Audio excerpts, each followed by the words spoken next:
Are you guys a fan of diss tracks? Well, today we're going to be talking about some pretty good ones. Welcome to Shit of the Week. So if you've been living under a rock lately, you probably haven't seen that Drake and Kendrick Lamar have been throwing diss tracks at each other. Now these two are some of the biggest artists in the world currently. I hesitate to call Drake a rap artist. I'd say he's more of a pop artist, but people claim he is a rap artist. Now I'm going to try and go into this video with an unbiased view, even though I do not like Drake as a person or an artist. I don't like his music, but I have very much enjoyed watching and listening to all this stuff that's been going on. Kendrick, on the other hand, I am a big fan of, so I'm going to try not to be too one-sided here, but if I am, sorry, just Kendrick's a bit better, let's be honest. So it looks like the beef all started, well, kind of all started from a song called Like That on the new Future album. This song featured Metro Boomin,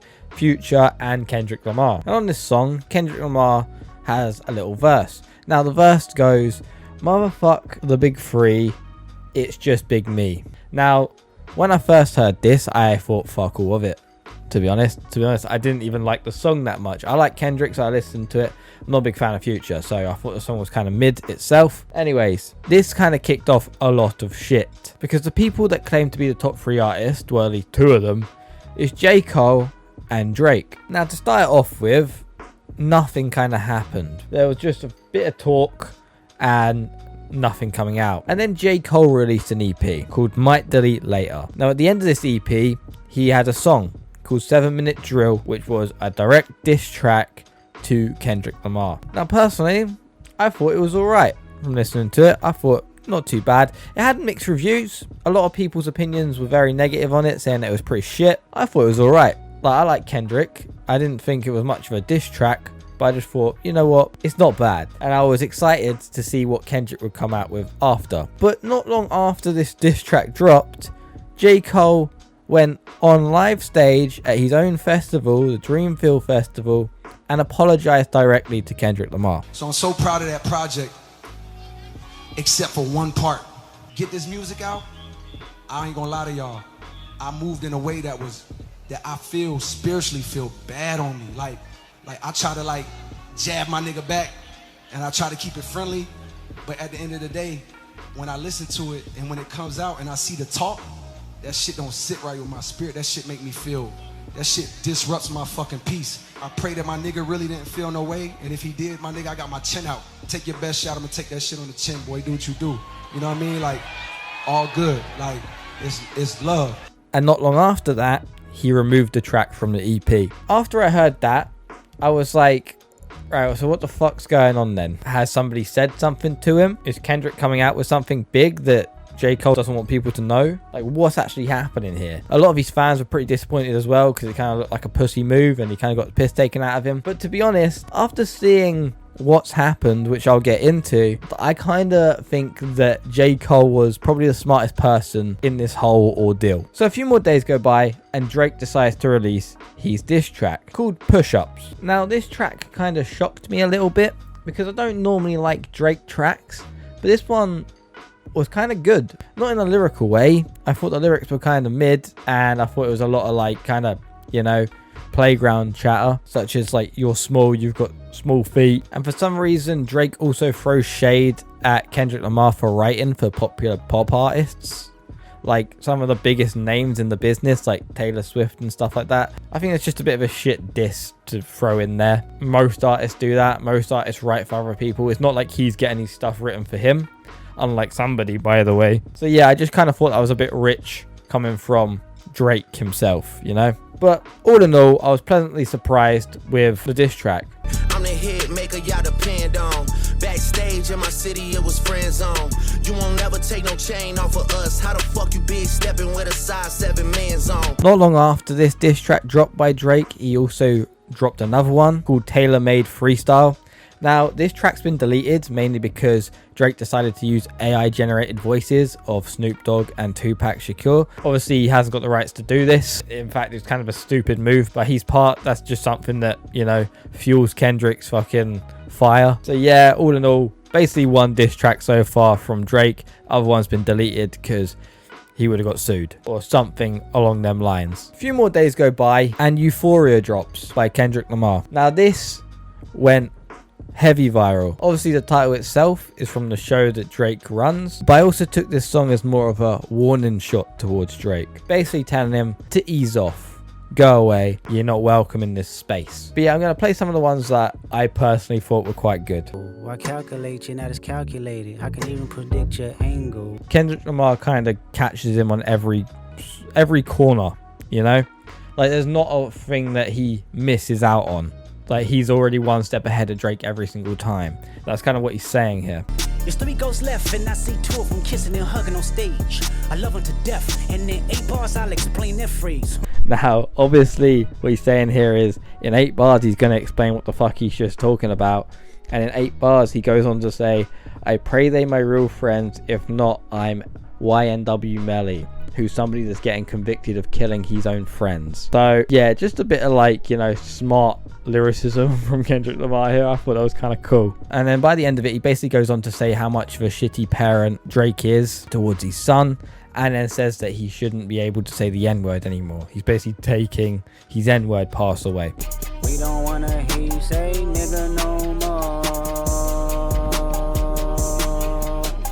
We don't wanna hear you say nigga no more. Stop. And saying that it's not just him that thinks that, it's the whole culture that thinks that, which, to be fair, they probably do.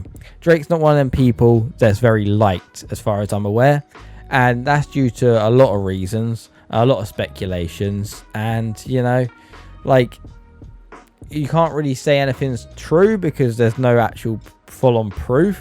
But he's been in a lot of dodgy things. He seems like a dodgy character, especially around the whole XXXTentacion death as well. There's a lot that goes on around that. I still think Drake a fuck nigga. I'm keeping a blood raw. I still think Drake a fuck nigga. Which I'm not going to get into in this video, but personally, it's pretty interesting. If you want to look it up, be my guest. It's very interesting. I'm a big fan of X, and from seeing that, it's kind of made me hate Drake even more than I already do. But, you know, is what it is. We move on. I'm saying it's speculation now in case you Drake fans getting all upset with me. You know, I don't want you getting all upset. Hear me now. I'll say it even slower. I'll slow it down for you. This is all speculation. It's not true yet. It's not been proven true. Did you hear that? Do you understand what I'm saying? I'll say it even slower. This is all speculation. It's not true yet. It's not been proven true. There you go. Now fuck off. And then literally the day after this track released, Kendrick released another track called 616 in LA, which basically is just taking the piss out of Drake's use of numbers in his songs, and also is going on the fact of what Kendrick has said in his last song, that he's going to go back to back. So he's dropping diss after diss here. He literally just went another one. You know what I mean? And in this one, he basically hints at the fact that somebody that works for him is working for Kendrick as well, and is giving him everything that Drake knows. Like basically ripping into his company called OVO, calls him a bully, and that he hates bullies, and that he hates him. He's basically just going for the throat. But on that very same day, Drake released a song called Family Matters, and he also released a music video for it. Now this music video contained the car that was on Good Kid, Mad City album's cover. Now in the video, it can be seen being crushed, and also goes on to say how Kendrick Lamar's son isn't his son at all, and it's being fathered by his manager Dave Free, who his fiance follows, but yet she doesn't follow Kendrick Lamar. I don't really know the ins and outs of that. I don't know whether they're together. I don't know whether they're split up. I don't think it's actually public knowledge, so that's all due to speculation as well. But I think Drake's trying to hint at the fact that they're not together and that she's gone off with his manager, and maybe the possibility that his son's not even his son, which is, if that is the deal, that's pretty fucked up. I heard that one of them little kids might be Dave Free. Don't make it Dave Freeze, cause if your GM is your BM secret BD, then this is all making plenty fucking sense to me. May the 4th, Star Wars Day, with a song called Meet the Grahams. Now on this song, I think this is probably one of the best ones at the lot, if not the best one at the lot. And that's because Kendrick Lamar isn't talking to Drake straight away. he's actually talking to each one of his family members. So he starts the song off by speaking directly to Drake's son and ending that verse. If you don't understand this right now, listen back to me when you're 18. You'll carry yourself as king. Can't understand me right now. Just play this when you're 18. And also kind of saying, your dad's not a good dad, I'll father you instead. Like, I'll be your role model. Sometimes our parents make mistakes that affect us until we grown. Hey, you're a good kid that need good leadership. Let me be your mentor since your daddy don't teach you shit. And I don't know about you guys, but every time I hear about Drake's son, I can't help but think about, that music video Drake's son did. I don't know whether you guys have seen that. I'll play a really short clip of it here. My man. My man. Fucking terrible. Terrible. That's bad parenting. That one's bad parenting. I'll give him that. That one's bad. He should never allowed that. He's going to get bullied for that one. After this, he then drops a massive bomb and says that Drake is hiding a daughter. Dear baby girl, I'm sorry that your father not active inside your world. He don't commit to much, but it's music, yeah, that's for sure. Now, this might actually be true, considering that his son, that he now claims is his son, previously he was hiding him as well and claimed that he wasn't his son. And this was until, I'm pretty sure, Pusha T's diss track came out. So yeah, this could all be pretty much true. And if it is, that's kind of a real shitty thing to do, man. You're not looking like a very good father figure here. And I think Kendrick's trying to prove that. And then not even 24 hours later, Kendrick drops another diss track. Yes, another one called Not Like Us. Now in this one, it made me fucking chuckle a little bit. Basically, he goes into the whole thing of Drake being a pedophile. Now, if you don't know about this, there has been a lot of speculation going around that Drake likes younger girls. Now, in particular, like 14-year-olds or 15-year-old girls. Now, I'm not going to say that that's true because there's not been any actual solid evidence. But if a lot of people are talking about it, maybe he should be showing some evidence that it's not true. That's all I'm going to say. I'll leave it at that. Kendrick has a line in this song that made me laugh. And it's certified lover boy, certified pedophiles. Weird case, why is he around? Certified lover boy, certified pedophiles. Now, when I heard that, I was like, fucking hell. Okay, we're going there. You know what I mean? Like, I was kind of waiting for that to hit. And then the last diss track so far, that's when it came in, and I thought it was pretty funny. And he also hits you with quite a funny little line as well, saying, trying to strike a chord, and it's probably a minor. Obviously harping back to the whole thing of Drake liking underage girls. Why you trolling like a bitch, ain't you tired? Trying to strike a chord, and it's probably a minor. And then the final diss track comes out, and it's from Drake, and it's titled The Heart Part 6. Now, I'm not going to lie to you guys, right? This one was probably the weakest one out of all of them, bar the one that got deleted. And it was kind of disappointing, to be honest, because so far this has been the last we've heard about any of this beef. But it's disappointing because he doesn't really say much. Like, it's an alright little track, and you can tell he's trying to go hard in it, but it's just nothing in there. It seems like he's kind of defeated. That's what he sounds like. And when he harps back onto the whole pedophile thing, when he's trying to prove a point, he says that he's too rich to be a pedophile, right? That doesn't prove anything. If anything, it makes you seem a bit sus. And also, one thing that got to me, okay, is a line where he mentions Millie Bobby Brown.